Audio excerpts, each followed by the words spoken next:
السلام علیکم، ترنجن T V میں خوش آمدید۔ سپریم کورٹ آف پاکستان نے عدالت عظمیٰ کے جج قاضی فائز عیسیٰ کو ایک ویڈیو میں قتل کی دھمکی سے متعلق از خود نوٹس کی سماعت کرتے ہوئے وفاقی ادارے FIA کے سربراہ کو آئندہ سماعت پر سپریم کورٹ میں پیش ہونے کا حکم دیا ہے۔ عدالت نے اس ویڈیو میں جسٹس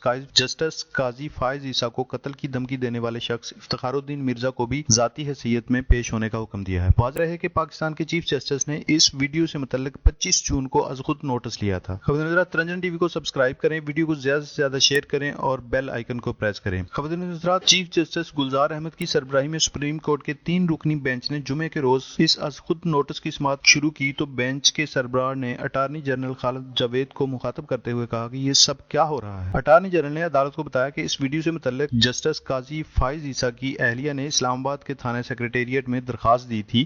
لیکن چونکہ یہ معاملہ انٹرنیٹ کا ہے اس لیے اس کی تحقیقات کے لیے پولیس نے FIA کے سائبر کرائم ونگ کو بھجوا دیا ہے، جو الیکٹرانک کرائم کے قوانین کی روشنی میں کارروائی کر رہے ہیں۔ اس از خود نوٹس کی سماعت کے دوران بینچ میں موجود جسٹس اعجاز الحسن نے ریمارکس دیتے ہوئے کہا کہ اس ویڈیو میں ملک کے ایک ادارے کو دھمکی دی گئی ہے، جبکہ اس ادارے میں کام کرنے والے ایک جج کا نام تضحیک سے لیا گیا ہے۔ اس از خود نوٹس کی سماعت کے بعد ویڈیو میں جسٹس قاضی فائز عیسیٰ کو دھمکی دینے والے شخص افتخار الدین مرزا کو عدالت سے باہر جاتے ہوئے پولیس نے حراست میں لے لیا، جس کے بعد ان کے وکیل نے اس بارے میں چیف جسٹس کو آگاہ کیا۔ عدالت نے پولیس اہلکار کو طلب کر کے ان سے افتخار الدین مرزا کی گرفتاری کی وجہ پوچھی، لیکن پولیس کوئی جواب نہ دے سکی، جس کے بعد چیف جسٹس نے پولیس سے افتخار الدین مرزا کو رہا کرنے کا حکم دیتے ہوئے انہیں اس بات کا پابند کیا کہ وہ آئندہ سماعت پر 2 جولائی کو عدالت میں پیش ہوں گے۔ اگلی آنے والی ویڈیو تک کے لیے اللہ حافظ۔